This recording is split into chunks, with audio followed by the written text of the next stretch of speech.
Hello বন্ধুরা, শুভ দুপুর। দেখো দুপুরে নিয়ে এসেছি ভাতের থালি। ভাতের থালিতে দেখো কি আছে। আছে ডালের বড়া, গাটি আলুর তরকারি, পাট শাকের ঝোল, আর নিয়েছি ডাল।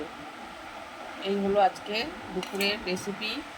আজকে এটা দিয়ে খাবো। আজকে আর বেশি কিছু রান্না করিনি, ভাল লাগছিল না আর কি রান্না করতে। যাই হোক, আজকে এটা দিয়ে খাবো।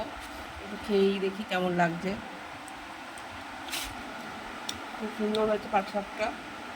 অনেকদিন বাদে খাচ্ছি পাট শাক, রান্না করা হয় না অনেকদিন।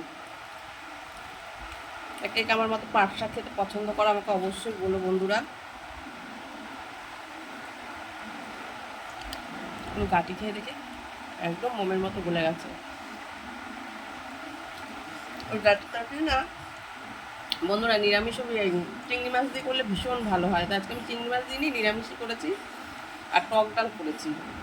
তা কার কার এই রেসিপি ভালো লাগলো অবশ্যই বলো। টাটা।